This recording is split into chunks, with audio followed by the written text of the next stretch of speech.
sound goes await you silent all around. Blind, if they get the chance, they were born in bloody circumstance. To go, leave me, run like you've never run before.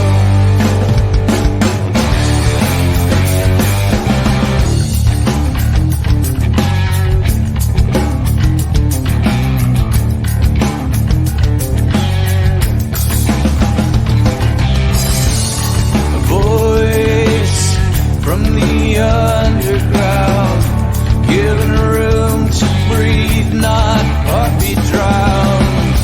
So die if you get the chance. Better men than you've been, let this dance. So go, leave me, run like you've never run before.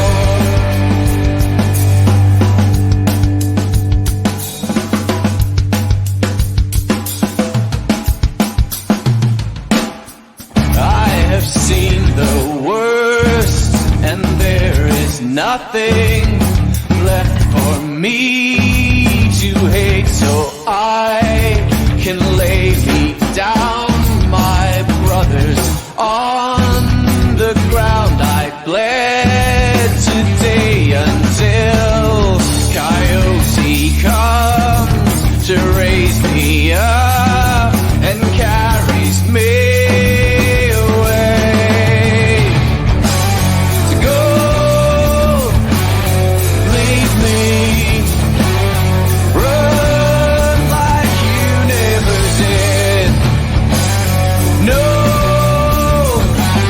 believe me, run like you've never run before.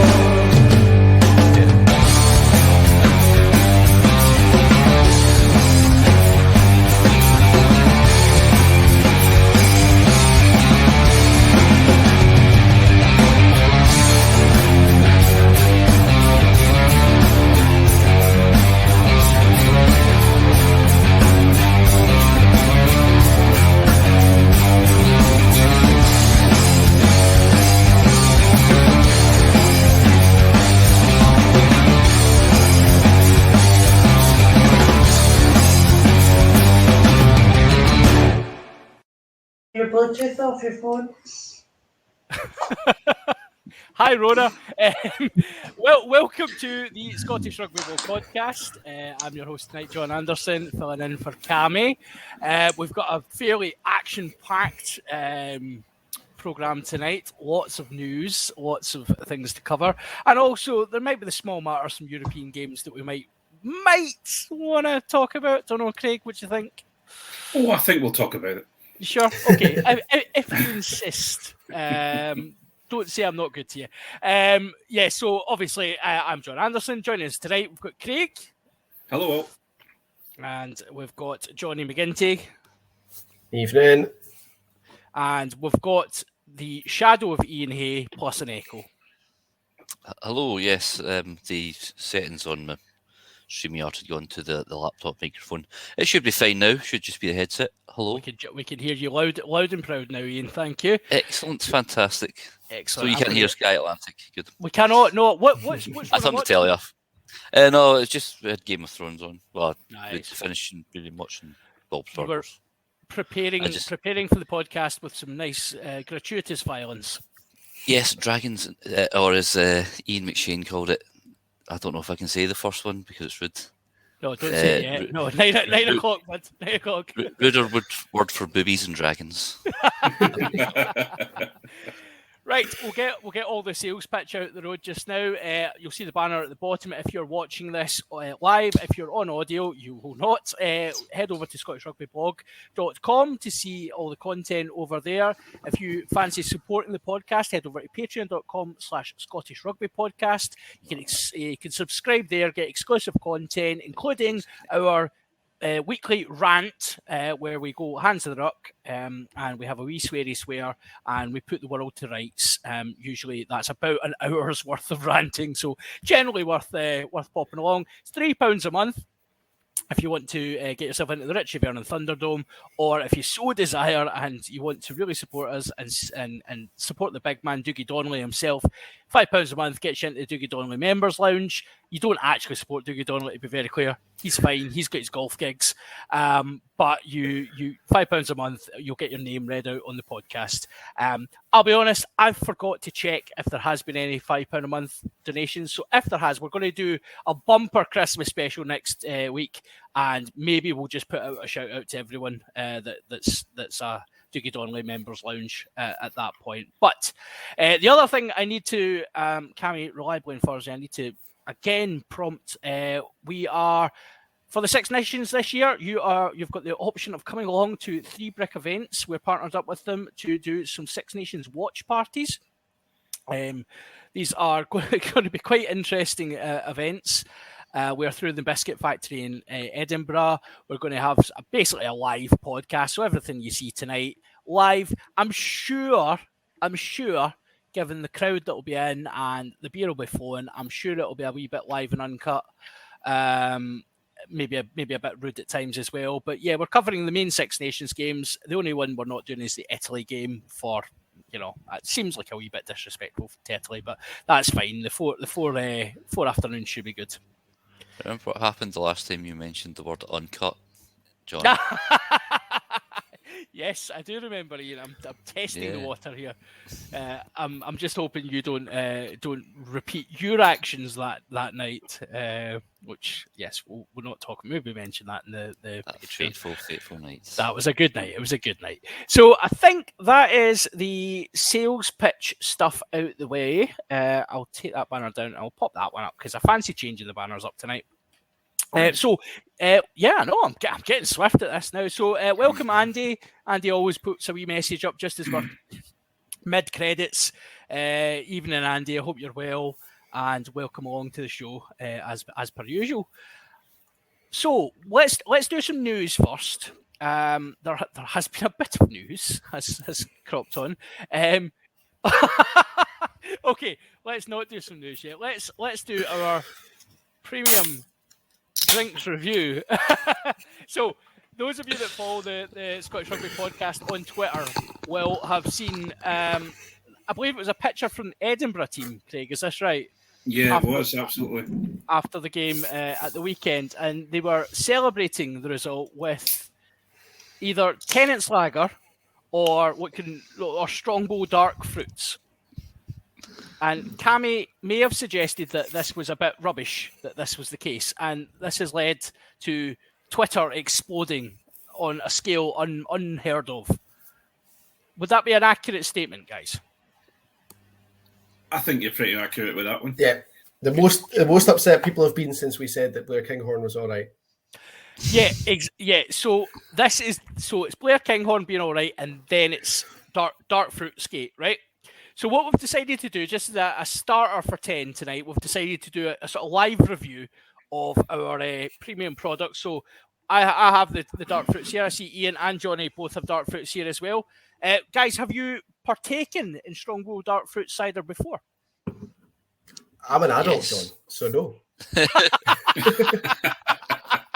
Debatable, but okay. I accept what you're saying. Iain? I have. I can't remember why, but okay. So you're a vet.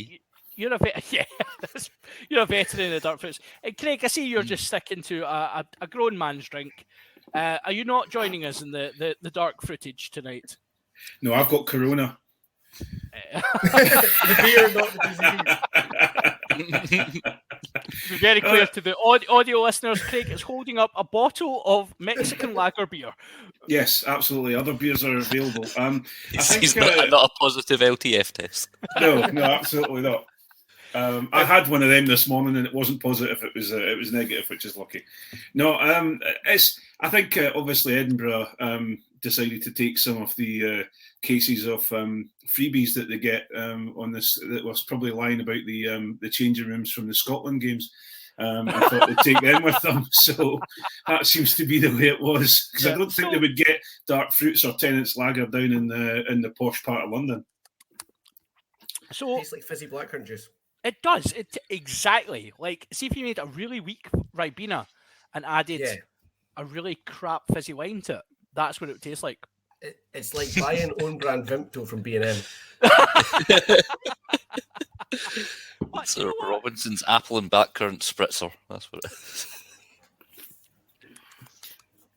I mean, right. So being honest, right, as a youngling, I was a fan of adding blackcurrant to cheap premium cider.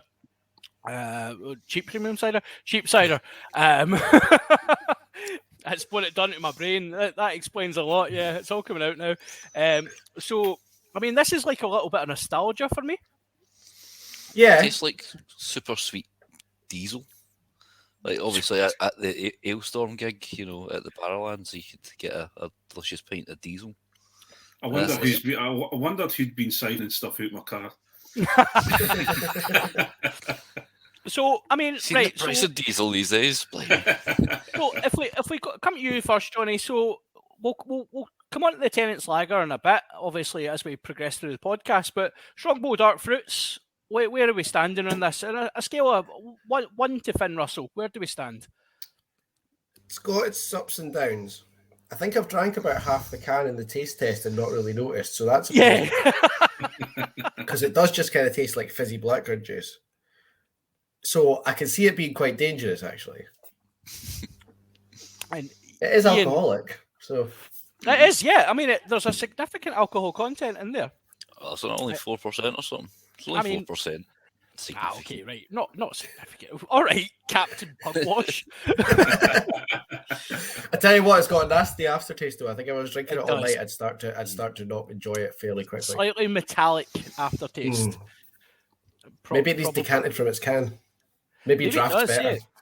Maybe if you decant it from the can and put a wee bit of ice in it and put a wee straw in it, maybe that's what you can try for the patrons. Well, if you have a wee trip down to the How of Fife, you'll get it on draft. Yes, we have it on draft. That's true. You know what? Yeah. Do you want me? I can go and test this theory out. I'm even going to put a slice of lemon in it. That's what I'm going to do. Go for it. You do that. I'll come back to you. Come back to you later in the pod for your rating. I'll just turn the camera off. I'll be back in 2 minutes. That's fine. You go and do that. It's quite gassy though, to be very clear. I was just about to say, I see myself using the mute button a lot tonight. Exactly right. Yes. It certainly sits with you. So a little bit of fun. We'll come on to the other sponsors product. I've got a few tinnies here as well, just to get onto that later. But let's move on to. So Ian's away to make a cocktail out of his dark fruits. I'll come to you first, Craig. So obviously, let's talk Edinburgh. We'll come on to the news later on. We've had a laugh about it. Let's talk Edinburgh. Let's get this out of the way. Well, you've got to start with the good stuff first, don't you? So apparently that's what the media folks say, yeah. So, European Challenge Cup victory over Saracens. Squeezed at home at the end, but fairly impressive. Like, I'm obviously just being a wee bit of a penis there, really. But an amazing result, actually. Like, very impressive. I was eating pizza when you guys were all texting, and I was like, oh, wow, okay. That's pretty cool. So it's one of those situations that it's difficult because thank you very much to BT Sport and the European EPCR that we couldn't actually watch it live unless we paid about 40. I think it was a £5. I think for the game, $4.99. $4.99, and everyone's probably howling at me at the moment, saying if you're a real fan, you would have paid it. But at that time, I didn't do it, unfortunately. So I've had to deal with the crappy highlights. But did the cult not get like a group discount? We get it. It's like a Sky package, but you don't have the pint in the corner. It's just my face in shadow. But the commentary sounds like it's from India. Absolutely. Hey, listen. No comment. I've heard the commentary was pretty bad. yeah. But it's one of those situations. Let's get past that bit and actually say that this is quite a significant win. We look at we've kind of tried. We've been talking that Edinburgh are moving away from the Richard Cockerell era, but we have retained certain things, and people have, a lot of people have tried to find excuses for Saracens, and they can't find the excuses because they were playing some of their significantly heavy-hitting players. First of all, WP Nell had the Lions prop who was supposed to be on the Lions tour this time, but got left behind, and he had him on toast. And then whenever he had enough and got tired and went off, the other tight head, the other loose head prop came on, and then got yellow carded for dropping the scrum and for constant infringements.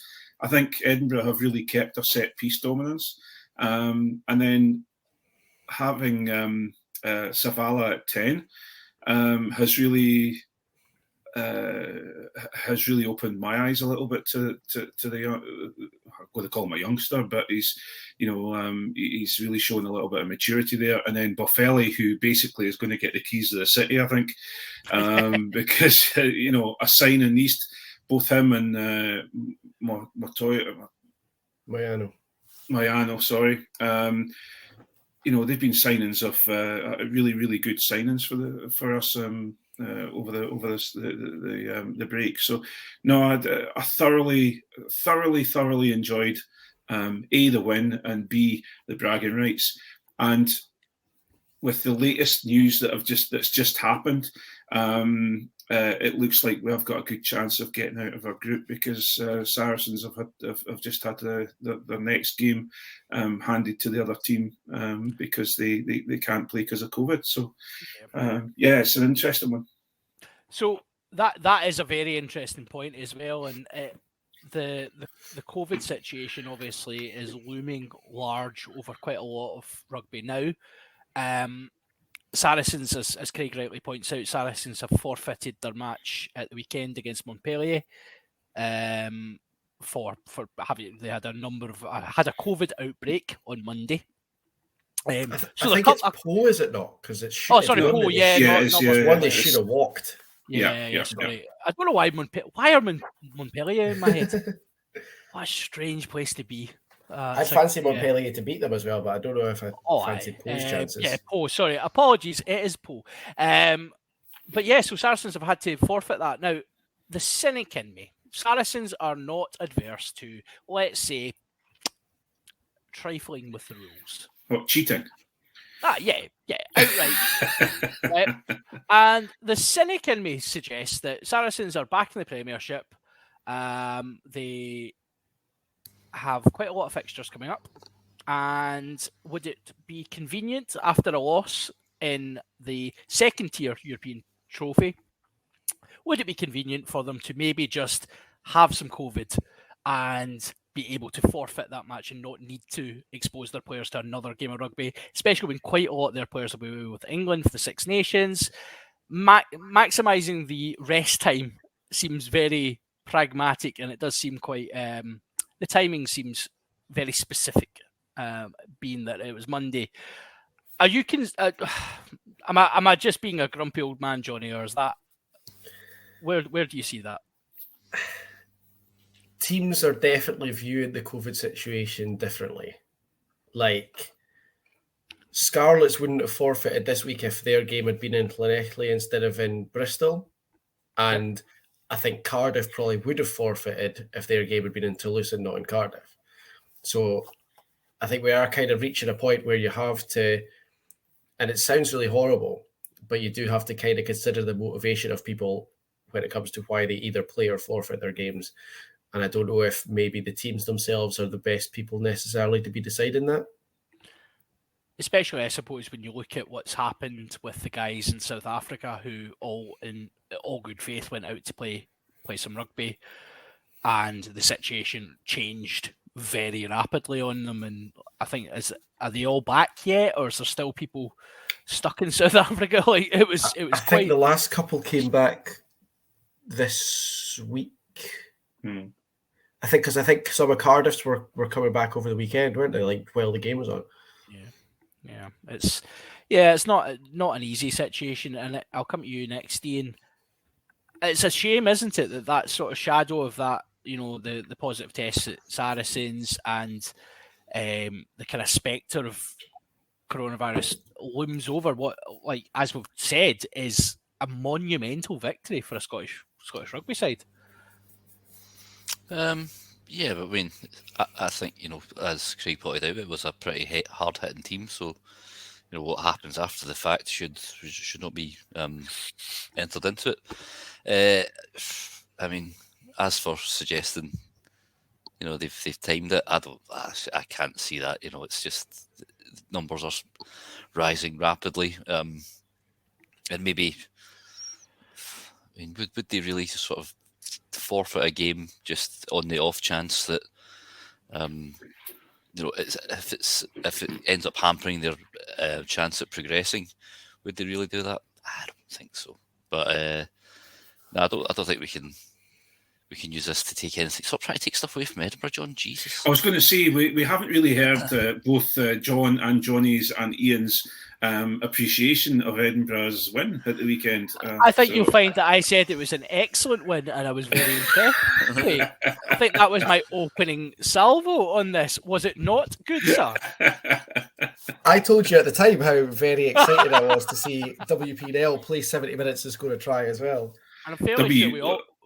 Seriously, WP&L is just like the levels of prop love are going sky high. He's almost fighting me. He's the original love interest in my life, but Pierre Schumann has kind of come in and shoved him out the way. But he's coming back there because he's a tight head, and that's the proper prop.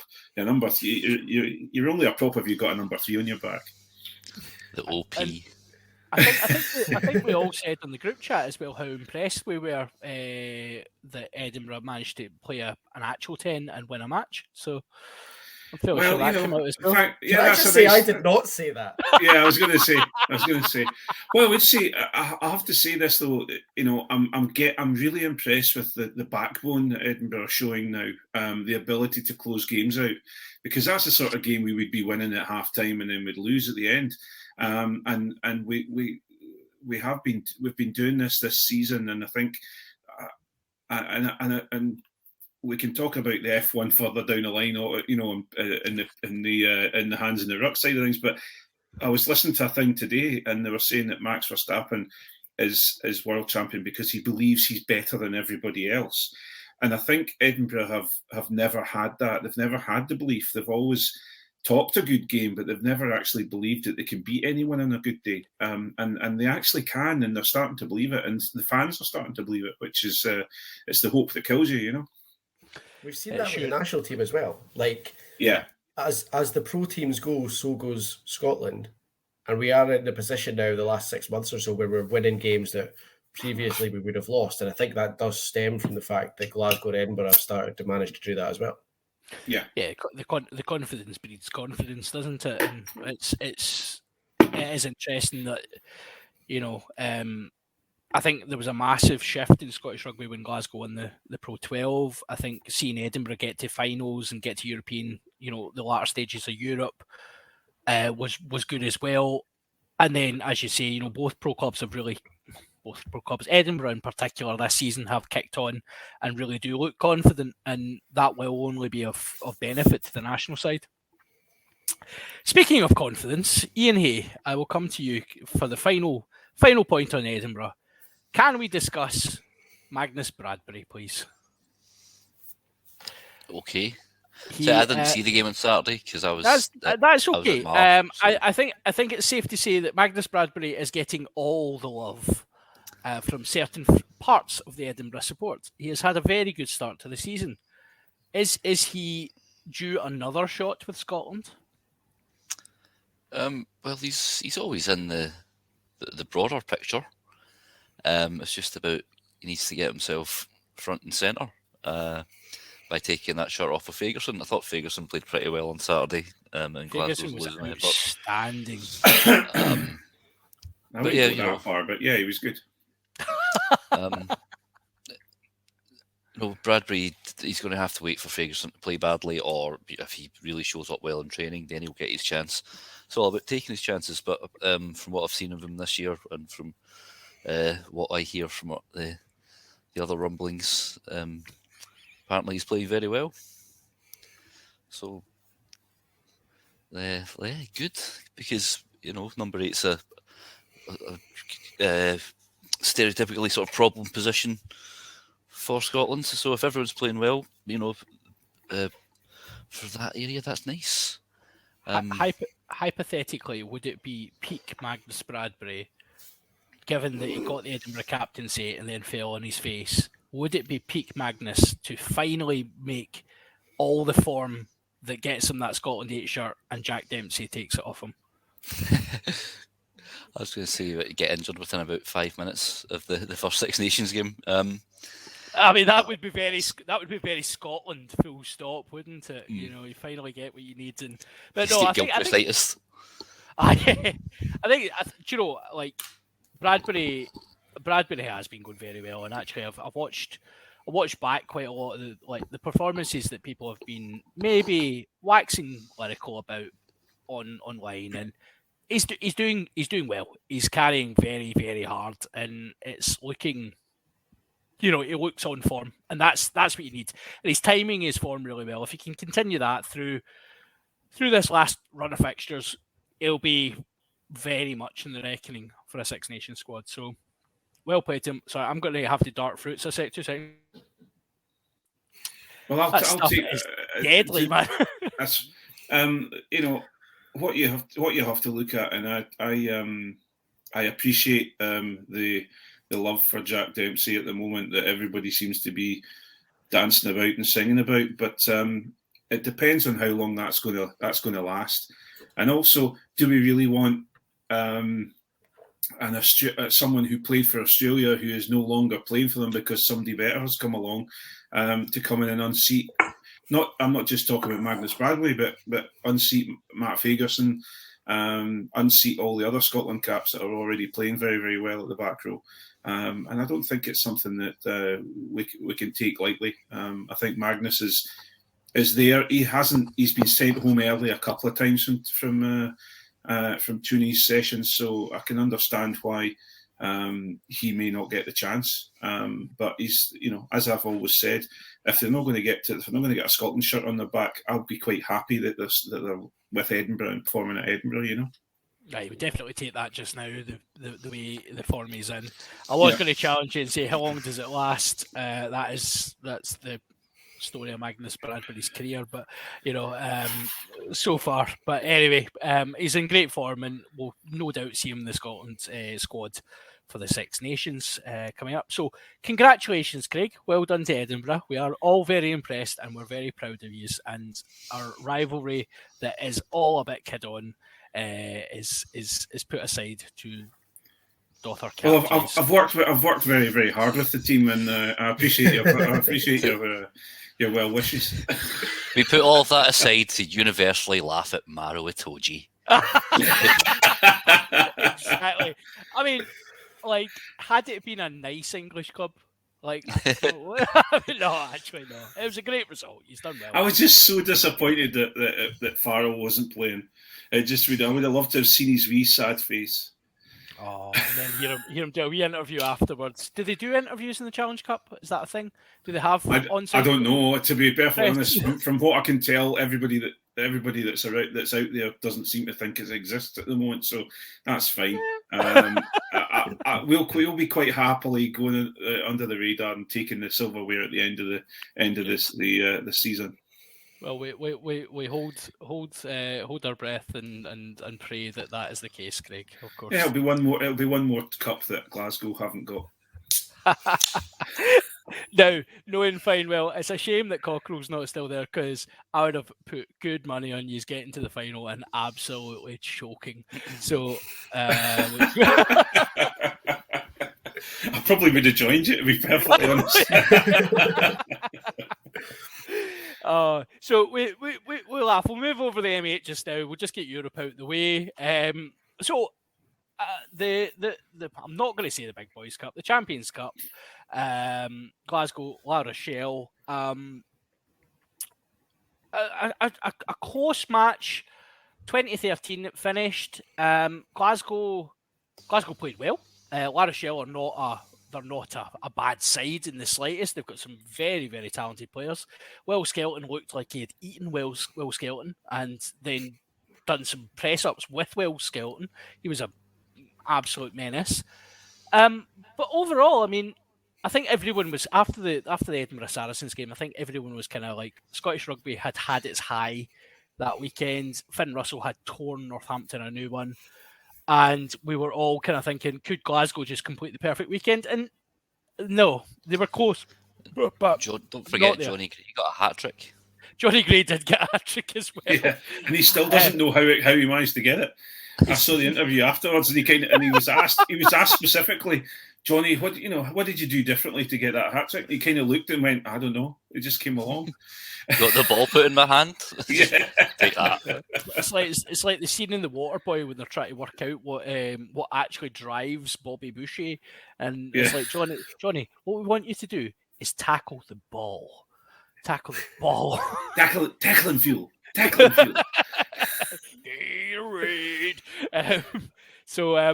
Yeah, Glasgow were. I watched the game. I've watched the game back since, and the same old, like, Glasgow were very impressive, but the same old inaccuracies were creeping in. The same old, making chances there, where a confident side converts those chances, and I guess, like, Johnny, I'll come to you first. You had commented in the group chat as well regarding the selection and perhaps the bench in particular. What for you went right at the weekend? And aside from the inaccuracies, is there anything Glasgow can do to really match up to a very good side like that?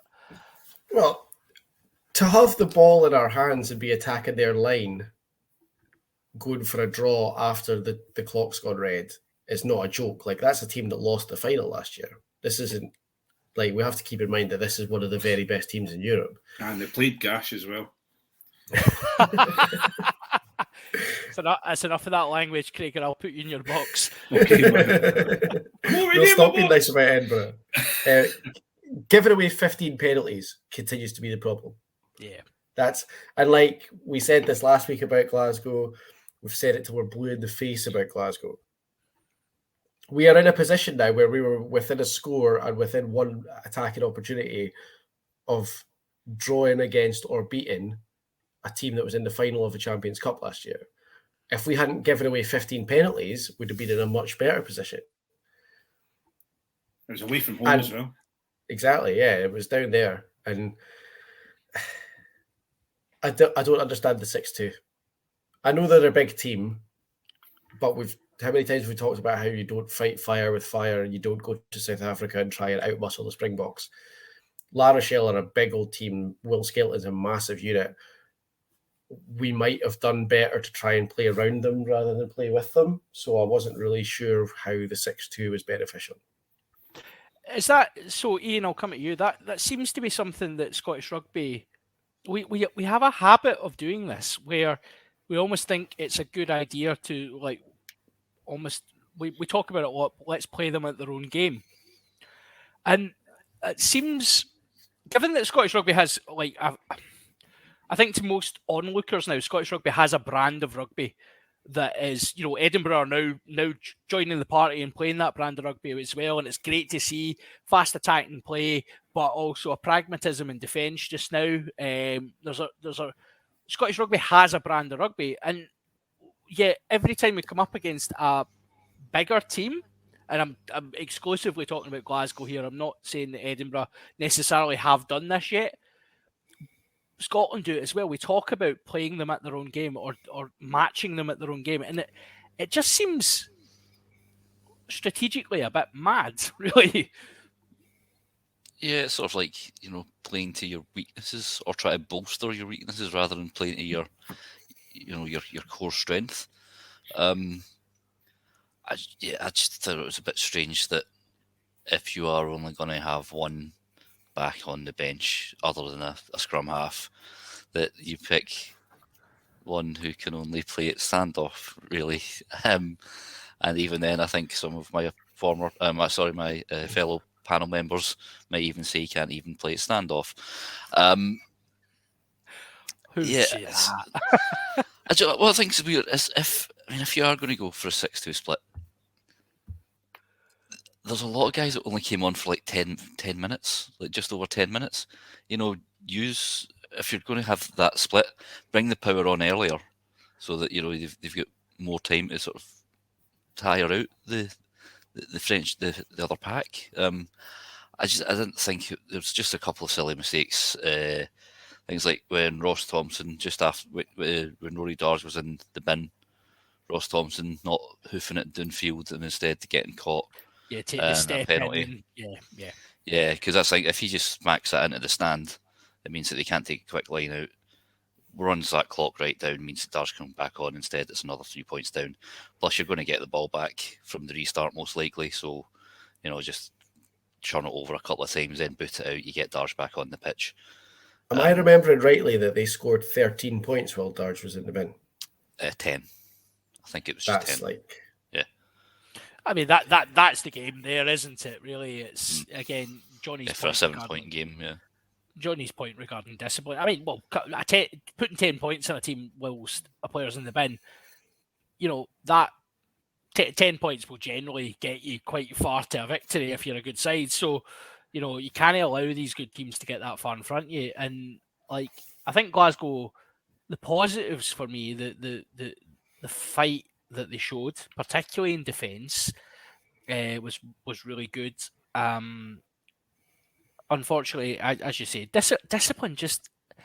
I think the frustration comes from the discipline aspect has been a thing for years now, and I've criticised Danny Wilson because actually I think that if you step in and you've got the right people involved, you could probably curb a lot of that. And I noticed certain penalties that we were giving away the previous weekend, the offsides and the extra roll and things like that. We didn't give us away as many of those, but it was penalties for other daft things, and it's getting quite frustrating. And you know, you just had to look. Like, we give away a penalty on just outside their 22, and you almost knew you could track what was going to happen. You're thinking, right, they're going to kick to touch. They're going to win the line out. They're going to maul. We're then going to come in the side. We're going to concede another penalty. They're then going to kick to the corner. We're going to concede another penalty from that line out, and then they're going to scrum us to death. And you know, it was just like you could watch the steps. It's really you can't compete to that. I thought Carly was a wee bit blow happy. Oh yeah. The very first penalty against Ollie Kebble, I'm not sure what he's given that for. John Barkley seemed to think it was for going off his feet, but he wasn't going to go off his feet at all. It must have been. I was like, you couldn't see. Didn't get a decent replay, but it was at the angle that he's come in there. It was for being a Sum 41 tribute band. That's what it was for. I'd say that's worthy in that case. The thing is, though, you've got to look at what Glasgow are suffering from what Edinburgh suffered for the last couple of years. If you look at who was on the field and who was on the bench, you couldn't bring the people off the bench onto the field and say they're going to do the same job. Yeah. You know, Turner, I've been Turner's biggest critic, but Turner was on fire on Saturday. He was everywhere, wanting the ball, looking to do something with the ball. Stain was if he wasn't getting the ball, he was going to find it. You know, Dempsey was going forward very, very strong. Matt Fagerson, if he wasn't tackling someone who's trying to rip the ball out of someone's hand, it was, you know, but if they go off, same with Ollie Kebble. Ollie Kebble was, you know, took an injury, played on till the end of the half. Who replaces him? Well, they bring on Jamie Batty, and no disrespect to Jamie Batty because he's a Scotland internationalist, but he's not Ollie Kebble. So I think he's not a Scotland internationalist just now for that reason. You know, Yeah. he has a step down. That's the thing. He's a step down from Ollie Kebble. Who isn't a Scottish internationalist at prop? Come on, yeah. So- But if you look at Daryl Yeah. Murphy. Yeah, if you look at this, you know, I think you're right. That's the one thing I was saying to myself when I was watching the game was the 6-2 split was wrong, absolutely wrong. Especially when you've got just George Horne and you've got got Nanek, Bogbrush sitting on the. Slam dunk the funk. Aye. Now, don't get me wrong. Dunky Weir has done some fantastic things for Edinburgh and some fantastic things for Glasgow, but you can't have him on the bench as your only real back replacement. You just can't. So I think it was poor selection, to be perfectly honest. Yep. No, they didn't do themselves any favours, but a losing bonus point. I think realistically, Glasgow have never really seen. European qualification is in this new format, this very strange, I don't really know what's going on format. Glasgow it was always going to be an ask to get qualification anyway. Massive game at the weekend coming up now against Exeter. Jonny Gray and Stuart Hogg coming back to Scotstoun. Well, maybe will we touch on the let's do a little bit of the touching. Is that appropriate? No, let's do I thought there was going to be a very professional segue into the news there. Yeah, that's exactly what I'm trying to do. I'm choosing my words carefully. Let's just, before you go to the news, let's just consider the whole fact that Edinburgh beat Saracens at the weekend, and just remind ourselves of that, and then you can crack on all you want. That's when we get dropped down a level into the Challenge Cup, we'll get a chance to beat Saracens as well. So don't you worry. And I just want to post this up. Christian Cooper. I mean, I'm not sure who this is targeted at. If it's me, bless you, you're hilarious. You're brown nosing. You're Edinburgh brown nosing. If it's Craig, the membership fee for the cult is about $10. If it's either the other two of them, they're not going to notice. So that's one of the founding points on the manuscript is glory hunting. So I don't know what you're talking about. I love the idea of an Edinburgh rugby cult. It genuinely would be called a manuscript as well. It certainly would. Yeah, absolutely. Just to be clear, those on audio, I've popped up a comment from Christian Cooper who says simply "Glory Hunter!" ! We're not sure who that's targeted towards. I don't care if we're playing Saracens in the Challenge Cup or in the European Cup. We're still playing a double or triple European Cup champions, even though they were cheating, and they still have half the team that we're cheating with came and played Edinburgh, and we're away from home playing a cheating team, and we still beat them. So, Johnny, you can say as much as you want. I'm just going to sit here and be as smug as I possibly can. Oh. That was even more successful than I thought it was going to be. Thanks, Craig. Right. Moving swiftly on, I'll stop talking about touching on things. Let's move on to, as we said, the news. So Glasgow have got Exeter at the weekend. There was a press release from Big Al himself. Did every one of you read the press release in his voice? It was absolutely in Big Al's booming voice. So Exeter have been basically even moved things off the mantelpiece in case it shook and fell over. The baritone just absolutely roars. So Exeter have been politely informed to take their headdresses and take their tomahawk chop and stick them right where they want to. Apparently the Glory Hunter was directed to me, bless you. I thought as much. It's okay. Yeah, I've got my racing top on. We're all good. Christian, you're welcome in the cult anytime, mate. So Glasgow have come out and stated that I've got the statement here. Al Kellock's come out and said basically after consultation with supporters representatives and the Native American community, competition organisers and Exeter Chiefs themselves. Glasgow is a welcoming club that celebrates inclusivity and diversity and make a call for action that we want to live up to these values and stand up for the views of our supporters. They've told Exeter not to turn up with headdresses, not to do the tomahawk chop, which, interestingly enough, the open letter that Cammy and yourself, Ian, I think you were involved in writing that. No, that was all Cammy. Was it just Cammy? Sorry. Cammy wrote the open letter. It got a little name check from Al as well. So good to see the work we've we've put in as a collective. Obviously, we've talked about this issue a number of times in the podcast, and I'm sure in Hands of the Ruck it might get a wee more sweary mention. But yeah, so great outcome, Johnny, and we're really, really pleased as Glasgow fans and probably Scottish rugby fans to see us taking a stand there. Yeah, fantastic. Proud of the club, proud of the work that everyone's done. Exeter Chiefs for Change, obviously the main driving force, and we have to say that the other week when they kind of started to trail that they might be considering rebranding, I think almost every rugby podcast that has brought this up said how pleased we were that Exeter Chiefs for Change have managed to carry so much decorum through the whole thing when the likes of us have just basically been offensive about Exeter.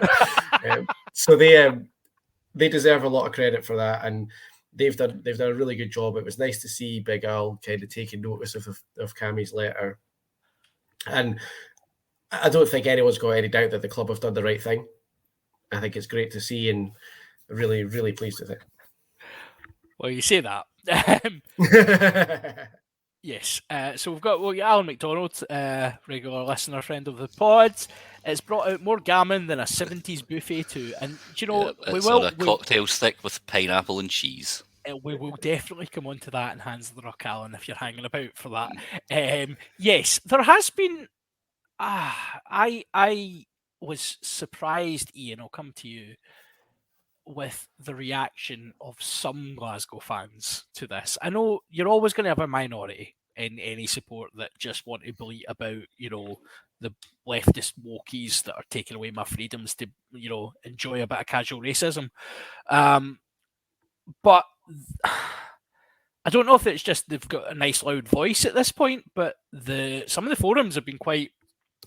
There's been quite a lot of gammon getting its outing. Aye, and they all use the exact same phrases, and they don't listen to a single word that you say in response.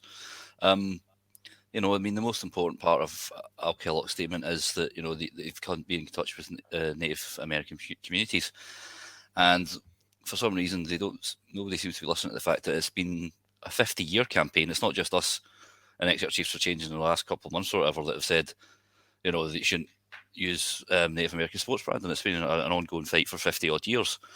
And because the people who are directly affected by it are saying, look, can you stop this, please? It's not on. That is the main thing that should be listened to. And there is a sizable number of them now that have said it's not on, and that, therefore it's not on. So it's really disappointing that you keep just seeing these same complaints, and it's like banging your head off a brick wall.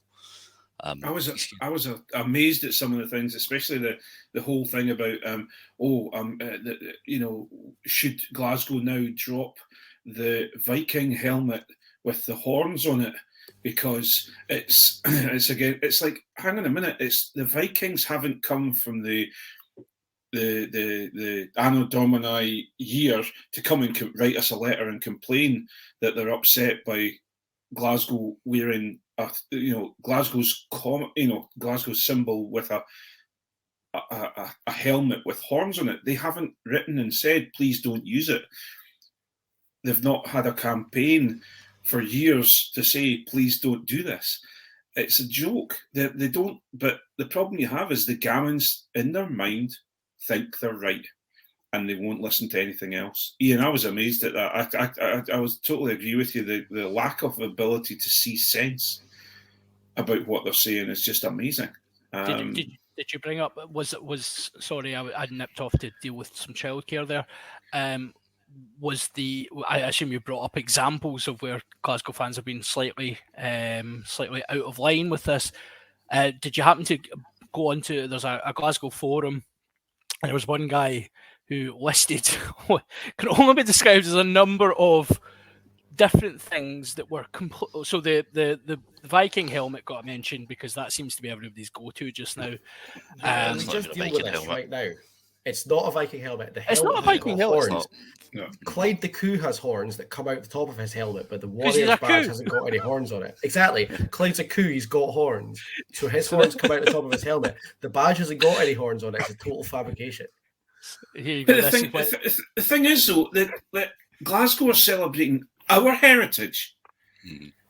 I'd see the Yeah. point. You know, if this was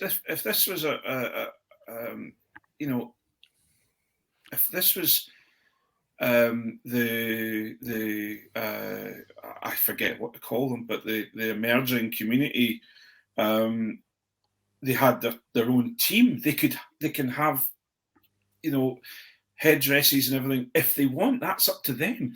But it's almost like saying that Edinburgh Rugby can't have their players wearing red cords. It's like that's their heritage. They can do that. they should It's definitely just- do that. It's So crazy. this guy went after the Warrior and said that it's actually iconography similar to a white supremacist, which someone promptly puts out that the picture is blue and black. I'm sure that doesn't go down well with white supremacists. He went after the Clyde crane, the Titan, saying that it's a symbol of the slave trade, despite the fact it was built 127 years after the slave trade. So you get the idea. There's some people that Who are was just. this idiot? It was some absolute. Was it a Zoombot. Glasgow fan or was it an Exeter fan? We believe it was an infiltrator to the forum. There's occasionally forum members at Glasgow forum. Occasionally people come on and they're on the wind up. But this person was particularly verbose in his wind up, and spectacularly inaccurate as well. The slave trade was mentioned quite a lot actually in Glasgow's part in the slave trade, and it's. I think we will talk about this more. And none of that has got anything to do with the club's branding. Exactly. All right. It's Street like names. Maybe some of the street names should be changed. but that's Right, a Glasgow I'm- issue. It's not a Glasgow Warriors I know. issue. It's like Al Kellogg. Well, I don't know, Al Kellogg could just reach up and rip down the signs. We're not having that. Yeah, call this I'd Pete- like to be. Pete Horne Avenue. That's it. In Russell Place. Yeah. Fuzzy Street. Hang on. I think the Weeds would have a few problems with that, having Howard Fife team players' names. He'd be next thing you'll be having a Johnny McGinty's Avenue, or Hey, you said it, not me. Johnny McGinty's back close. And there is the pod title right there. Lovely. Yeah. Surely So someone's about the potholes in that place, by the way. It's shocking. Can I just remind everyone that we're not on the hands in the rock yeah, I know. section Please, yet, guys. please? It's all right, man. It's just like double entendres. It's like carry on, Scottish Rugby. Yeah, Club. we're basically Cammy's not here. It's fine. we're a cameo on film. So just you quite like that, Johnny. So to be clear, I'm on the second option for the sponsor's product at Edinburgh now. Yeah, I'm not doing that. I do recommend that a wee dark fruits with slice of lemon and ice, by the way. But what I will say is, do not spill this on a light-coloured couch. He said something on a light grey couch. That is going to It does have a radioactive. It does have radioactive purple about it, doesn't it? So I mean, it's as bad as you would think. That's all I'm saying. Yeah, we've all been there. At least it's cold. I've chilled it for about a month to make sure it was cold. So, but yeah, so let's move on to the last wee bit of news that's come out, and I think this is a great way to end the pod tonight for the casual listener. We'll go on. What is that Jamie Hodgson and Marshall Sykes have extended their stay at Edinburgh? Have they? I had not come across that yet, Craig. Is that Yes, the case? that's Fabulous happened. news. They've Considering you are extended them also both and signed Sam Skinner this week. Well, Sam there's Skinner's not a done deal yet. It's not confirmed yet. confirmed yet. No, it's not confirmed yet. Was that one of the pundits suggesting where people were going the same way that Stuart Hogg was going to both Racing and Glasgow at the same time? I think that would be one behind a paywall. So I'm not sure. Yeah, let's not give them any more. Well, that's really good news actually, Craig, for you guys. Two very, very promising second rows who, with again the only consideration is game time. You know, how does that fit in when you've got King Gilchrist? Well, the thing is, and this is no disrespect to Ben Toulis, because I know that he's really. Yeah, well, Ben is he's really going through the mill at the moment, and he's dealing with a lot of injury issues, and a quick and swift recovery. We all wish him, but to be honest, I think that his time is up at Edinburgh, and I think so. You bring in some, now a Scotland international. Well, they're both Scotland internationals. Am I right in saying? I think they both have caps now. You've got Grant Gilchrist there, who is getting further longer in the tooth, who's a great line-out operator. He can coach these guys into becoming just as good as him. And then you've got Sam Skinner, if he gets signed, coming up, who will be, a really, really good operator for Edinburgh. So, I can see what's happening. I can see what they're doing, Yeah, it seemed to be building a strong basis for that, again, for that set piece. With the other side of the M8, Ian, with Richie Gray starting to...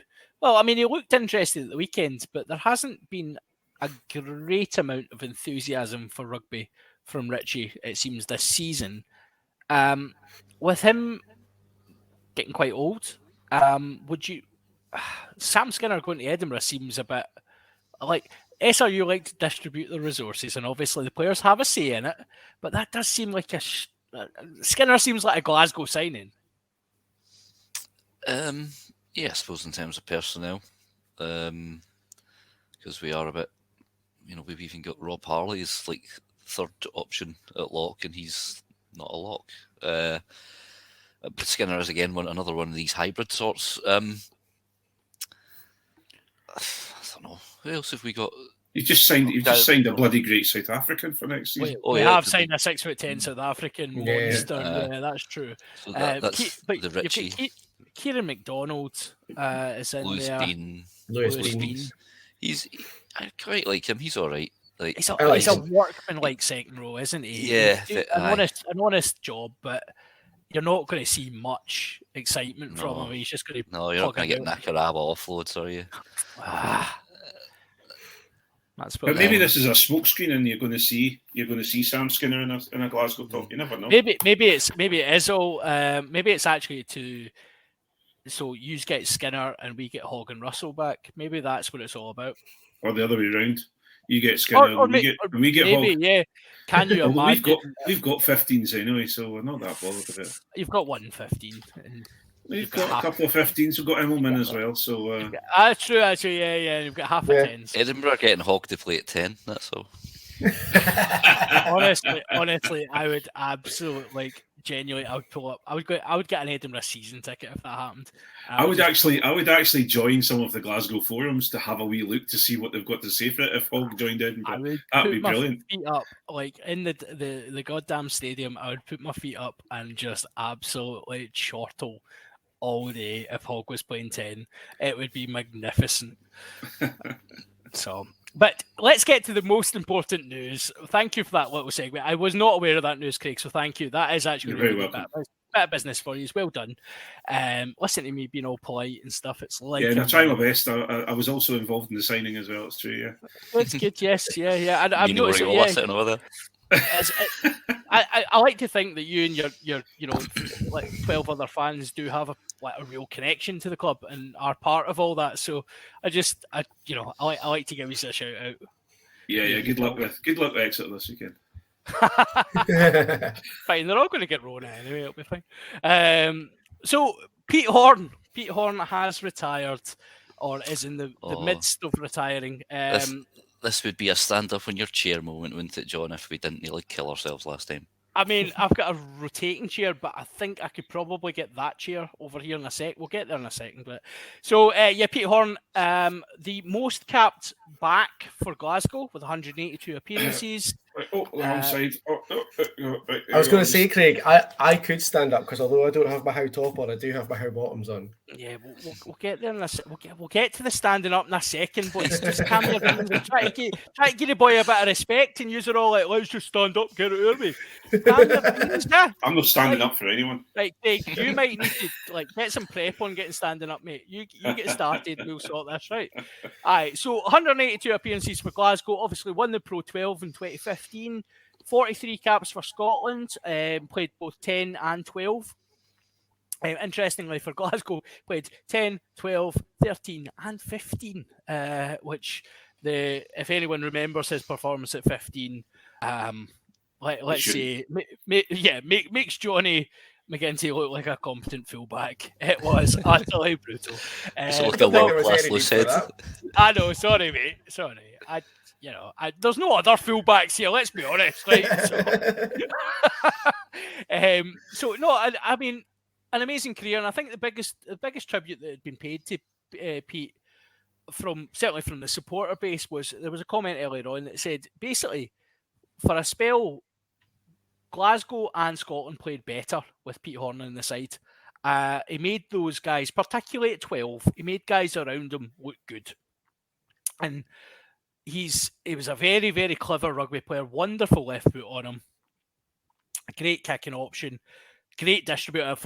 Before Finn Russell arrived, he was probably the best passer of a ball in Scottish rugby, which is no mean feat. And just a great career. And I think we've laughed and we've joked about him over the years as because of his versatility, because he gets slotted in at 10. And we know, Ian, I'll come to you in a minute about your views on Pete Horne, but he was always an emergency option at 10, and he done a job.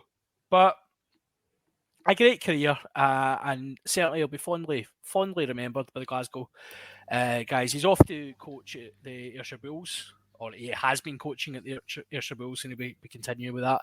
So, staying in Scottish rugby, George Horne was quoted as saying he's got one of the keenest rugby minds you'll see, and is certainly going to look to be a coach and maybe head coach of somewhere. So, don't be surprised if he's winging his way to a Glasgow or Edinburgh at some point very soon. Ian, one of the worst 10s for Glasgow ever, the way. I don't know, man. You've seen the villains gallery. Brandon Thompson. I was going to say Brandon Thompson. What the hell? This thing, like whenever I've slagged him at tennis, because he was such a better 12, like a top class. There's a reason he got 43 Scotland caps. There's a reason why Finn Russell said that he's his favourite 12 to have, because he's like you said, he's incredible game awareness. He'd look up and give options. For somebody who seemed to throw quite a few notable intercept passes, thing was he had that. He had good awareness. I think maybe sometimes he just tried to be, the Scottish ambitious way. Like you said, an excellent passer of the ball, and a tremendous work rate. You'd quite often see him in the top tackler stats. And I remember a game where I think he got pelters. It was when we were playing Fiji, and he butchered a pass to Tommy Seymour. And people were giving him pelters for that. But then, like 2 minutes later, Simon Radradra bursts round outside Alex Dunbar, who chases back 60 metres to haul up the deck, Pete Horne. That's the kind of thing you'd get from him. And I think he'll make an outstanding coach. Obviously, being at Bulls, apparently he'd made the deal in March, but because he still wanted to keep playing to the end. Well, keep playing for a while. Pat MacArthur stayed on as head coach, but I think he'll do. I think he'll end up having a really fantastic, hopefully as good a coaching career as he did a playing career. Do you ever hear, Phil and Jonny? Yeah, your mate's tribute, right? I know Phil and Jonny. Yeah. I think it was one of them said. I can remember which one of them said when Dunbar was injured, then Bennett was injured. He said, "We'll never win the Pro 12 with Pete Horne and Richie Vernon." And Richie Vernon at 12 at centre. That's right. And I think it was Jonny said, "If that happens, I will get a tattoo of your face on my calf," and he never did. So let's just call him it right here. Let's get that sorted. Craig, I'll come to you next. So Pete Horne had his detractors in the Scottish. He wasn't the biggest man to certainly play rugby at 12, particularly in the era he was playing in. But your club that both you and Jonny represent have got a lot to be proud of. And the words kind of fail me at this moment in time, because we are incredibly proud of him. And I'm not going to speak for Jonny, because I think Johnny's got something to say on it. But you know, again, someone who gives back to the club that he came from, someone who he's quoted in saying that he's been very blessed. He's been able to play his entire rugby career with his best friend, and now with his brother as well. I think he may not have been one of the forerunners, but in Scotland, I feel he was one of the forerunners of having a second distributor. And no longer, it kind of showed that you don't have to have a massive 12 to burst through and smash people. You've got a second 12, a second distributor, and a good ball handling and smart 12 can get you a hell of a lot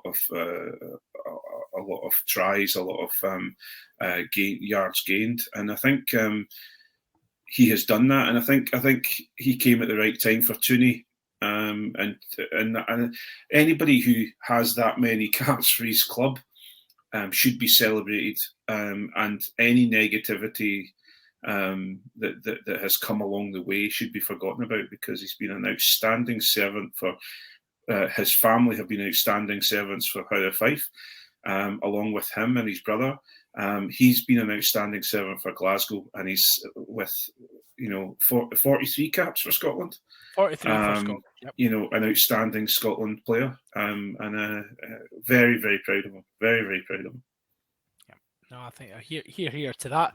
Jonny, you'll get the final word then on George, on Pete Horne, before we all stand up in our chairs and salute him.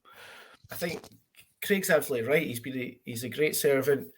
He's someone that we see a lot of around the local area. He's always given back to the club, and he's that kind of person. And I think the thing that's always kind of got my goat about the detractors that he gets is because he's that kind of person.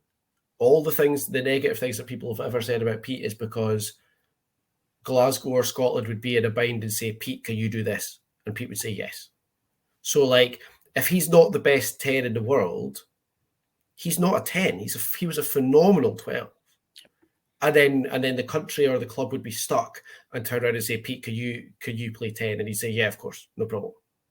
So for people to then start to give him pelters because he's not playing well at 10, it's like, well, okay, who else was going to do it? No one volunteered. We needed a 10 and he went to play 10. And that's kind of, you hear from around the club, that's exactly what Pete's personality is like. If someone needs him to do something, then he'll do it. And so it's always kind of annoyed me that people then turn around and go, "Oh, he was garbage." It's like, well, okay, nobody else has volunteered to do it. And that Fiji game that Iain mentioned, that always sticks in my memory as well, because that was one of those games where, when Pete was in at 12, you knew what you were getting. Yep. And he was a phenomenal tackler that day. He stopped everything that came near him. And that's the sort of player that Scotland needed at that time, especially because I think he had Finn at 10 and Hugh Jones at 13. And so Pete was there to kind of be like, "All right, I'll tackle this, I'll tackle that, I'll tackle this, I'll tackle that. I'll take it a couple of yards. I'll let these guys go on around me." And then the other thing I think people kind of forget is that 2019 sort of time, World Cup time, the warm-ups around that, when we had George coming off the bench, Pete became a real attacking threat playing beside George. Because they just kind of have this connection. They've got a move that they used to do loads. They did it against Wales, and they did it against either France or Georgia. The chip over the back of the line out. You could see them. Yeah, you could see them do it. So George would just kind of look round at Pete, and then you saw it come. George would take off the top of the line out, take one step, and chip it over, and Pete was there every time. And that's the sort of thing that you can't really replicate. And he came on for a sort of 6-month period at the end of 2019. With George, and he was great at that, and I think he'll be missed a lot more than people realise, to be honest. funny. I was going to say one of his best games at 10, I thought, was playing with George against Munster, and they did that exact move. I think they had penalty advantage, and they did the chip over the top. Because I think those two, Pete had his best games with George at 9. It's because they know how each other play. So it was that wasn't the sort of square and a round hole. That was these two know each other inside out. It's like this worked perfectly. But yes. The thing is, so I also remember one of my favourite tries. In fact, his shirt from that game hangs in the club, and it was the World Cup game against South Africa, and he picked and went, I think, over the top of a rock. Was that not Australia? Was it Australia? Was it Australia? Yeah, it's that move that Scotland done at that time. Gordy Reid was very prolific at it as well, where he was sort of looked like he joined the ruck but hadn't bound, and they just go, and he scored a try from it. Yeah, it was such intelligence. He did that against Wales as well. He did, Yeah, I think the main thing with Pete is that people will not realise how much he's going to be missed until he's not there anymore. And certainly, like having him not be in the Glasgow Warrior shirt this season, you look back in these performances, and as you rightly say, he won the Pro 12, was just phenomenal, phenomenal that season, and he'll be missed. I'm going to get my chair, and we can. Right, that's right. 2 seconds. I'm waiting on this fall in here. Yeah, he's swapping chairs. That's cheating. Oh, there you go. That's cheating. Oh, fuck. My cord's kind of stuck. There we go. I'm just gonna show my badge. I will tell you what. I'll stand up because I've only got my bottoms on. Look, hang on. See This is the ridiculousness of this podcast. Oh, Captain, my Captain. There we go. Right. I'll just sit on this one. Put that back down. Yeah. Thank you, Pete Horne, for all your service. Right, that is goodbye from the first part of the podcast. So thank you for joining us, guys. I'll let the guys say goodbye because apparently I should do that. Apparently, just paying for the Patreon does not mean that I don't give you the privilege of saying goodbye. So it's goodbye just now from myself and from Craig, Iain, and Jonny. Bye. Ciao.